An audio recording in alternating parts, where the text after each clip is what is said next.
Yo, how's it going, guys? So today I'm gonna shoot a video, and as many of you may not know, I do love doing handstands. So today I'm gonna shoot a video on handstands, what I normally do during my practice and how I start my sessions, and what I do to break down my own limitations, because I'm not perfect and I do really want to be able to hold a perfectly straight handstand.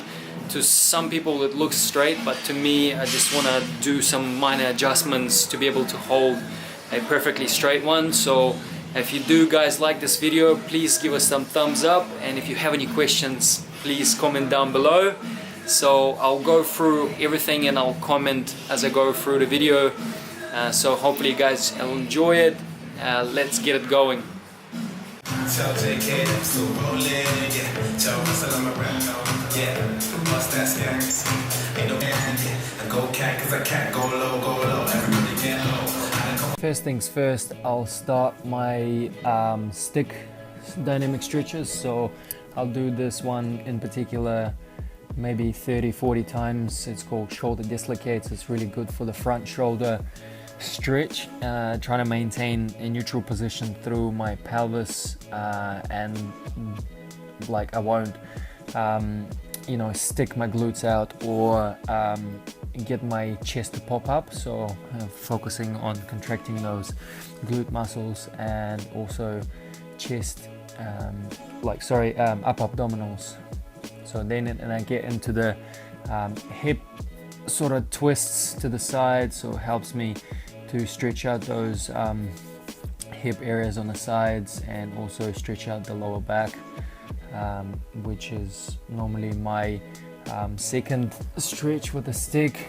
And then after that I will get into more of a rotational one. So I place the stick on my upper traps, stretch out my arms along the stick, and then just rotate through my lumbar spine.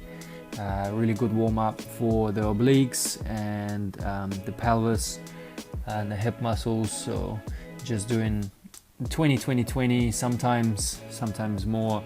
So 30 on the dislocates, 30 on the twists, and 30 on the rotational ones. And then also I like this one here, which stretches out your shoulders again, and then also hamstrings. So killing the time properly, so stretching out both muscle groups. I really like this one, how it feels. Normally I would hang in the bottom as well and just stretch out statically, but this one in particular I'll just do dynamically. After the dynamic stretches with the stick, I get into this one. Again, it really opens up my chest and also the lower back.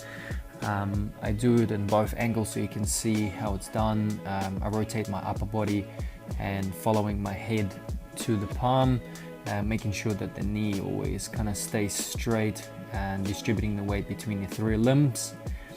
For me, it's really important to stretch out my wrists, and wrist joints are really complicated, so you don't want to stuff this one up. Really take time to warm them up and stretch them out in different angles. I would normally sit like this for like a minute, and look at my face, just completely lost. Look lost. So I stretch out the wrists like that in that position, making sure that I lock my elbows and pull back if I need to. And then after that I would change my position and I would go into the completely opposite stretch, which we don't normally do in the society too much because everything is done in the first position. So like holding a mouth and your hands in the computer, or doing push-ups. So it's completely the opposite to that. And again, I try to lock my elbows and really feel that stretch. After that, I would take the stretch to the side one, and I would place the hands more sort of like spread out and fingers looking the opposite directions. Again, locking the elbows here and just rocking side to side. Sometimes I stretch to the left one, sometimes I hold it, and sometimes I hold it on the opposite side for a bit longer. Then I would stretch out my chest again, just rotating side to side, twisting the hip, making sure that I hold my shoulders 90 degrees and not internally rotating the shoulder. So for me, if I internally rotate the shoulder there, then I would feel the stretch in my bicep rather than the chest. So doing that. After that, I get into the shoulder extension and make sure I place my knees underneath the hips, and I would do a dynamic stretch first, just like that, placing the palms on top of the bench, and then I would just sit there and statically stretch.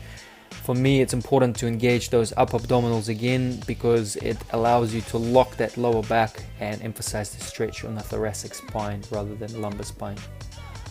Then I would get into a stretch called pancake, where your feet are spread out in front of you, and basically you just do variations, twisting to the side, elbows to the ground, and then rotations through the hips. And another one is when you just hold your hands in front of you and just pulsing from side to side, going from one side into the other. And then I might just hold statically in front of hands in front of my feet as well, just to finish off that stretch statically. It's a really good stretch for the hamstrings. Oh boy, this is my favorite stretch at the moment. I learned this one in Chiang Mai in Thailand while I was there from a girl who works for Gymnastics Bodies. It's a really great stretch. All you need is abdominal wheel. Normally I will just roll out maybe for 20 times and then pulse right at the end of my range, and then I would just sit there statically and stretch for like 30 seconds or 1 minute. It's a really good stretch and opens the shoulders, especially with the tightness through the pecs, your pectoral minor. And I do this one before I start my handstand holds because it really opens the shoulder, and I feel like I can open my position while I'm upside down. And if I have plenty of time to stretch, I would also visit my hips. So this is like a jiu-jitsu style like stretch. I've learned this one, actually I don't know where I've seen this, but it really opens my front hips, and I make sure that my feet are tucked in, and I sit with my hip bones on the heels, and I would just rotate and really get into that stretch. Now this one you have to be careful because it can be really nasty on your lower back on the way down, so make sure that you progressively spin around. So maybe reduce the range and don't go all the way to the floor with your back, and just spin around in the smaller circles.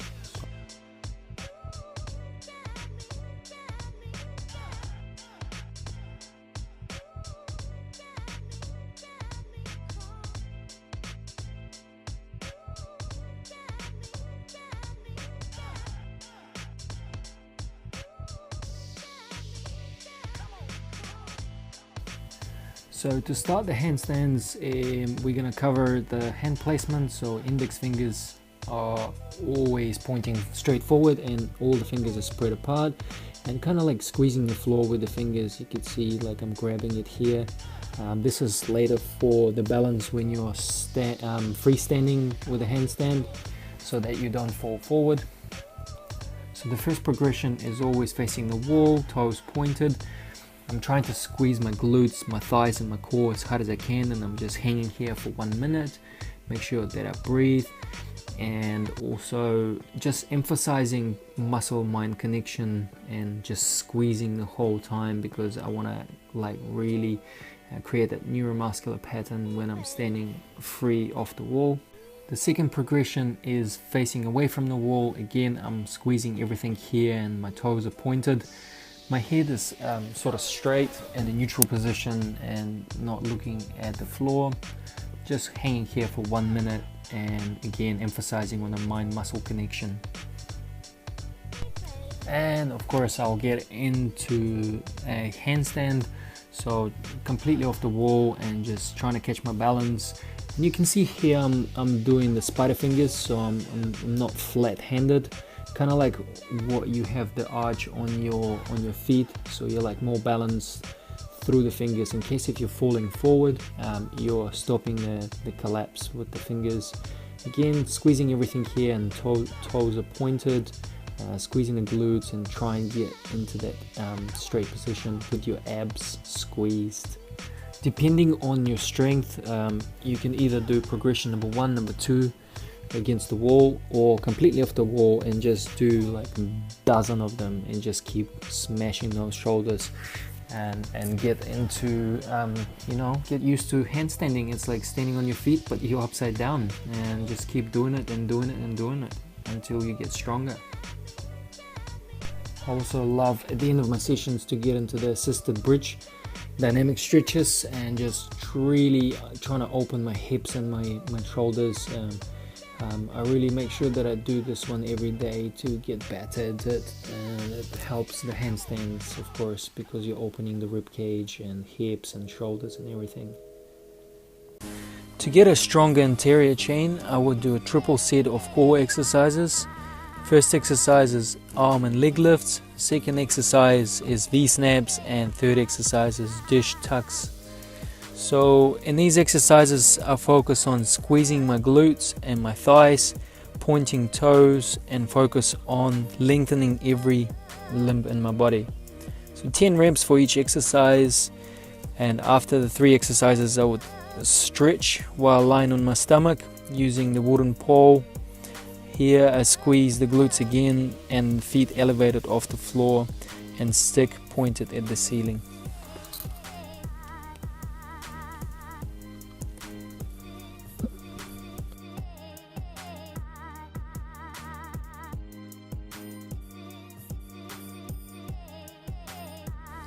More core exercises. I love doing straight leg raises. I normally perform about 10 reps for 3 sets, and this exercise develops anterior chain again, and obviously while hanging you're developing the shoulder strength. Usually I superset this exercise with inverted hang. You will see here that after I complete the set I go into inverted hang. This one is hard, so you need to build up the strength for this exercise in your lats and glutes. So an easier version is having the knees tucked in close to your chest with your shins by the bar.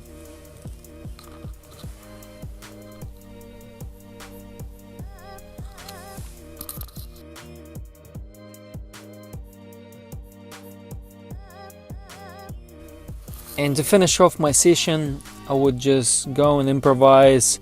I would do some bunny hops into a handstand, and with a slow descent back to the straddle. So here I do about 4 of these, and I just hop into a handstand, bring my legs to the sides, and then descend all the way down. Depending on how I feel, I would probably hold them a little bit at the top, but right now I'm pretty much smashed. So we'll just get into a handstand and then legs, and then I'll descend down. So that's it, that's for today. Yo, so today wasn't so good because I already trained my handstands yesterday and the day before, and I was a little bit struggling. Oh well, because some days you go through these sessions, and I do believe these sessions are the most crucial ones, because you have to play that mental game and not give up and not get frustrated, and be easy on yourself. Even though some things are not happening, you just have to talk to yourself that it's okay. Not every day is going to be 100%, but I managed to still hold certain positions for a minute, and I get my dynamic stretching in, which is really important for me because my front shoulders are really tight. And yeah, so strengthening the core and doing all these variations, and to be able to get into the straight handstand. So yeah, overall really happy with the session. So let me guys know what you guys think of it, and there's more videos to come. So thank you so much for watching.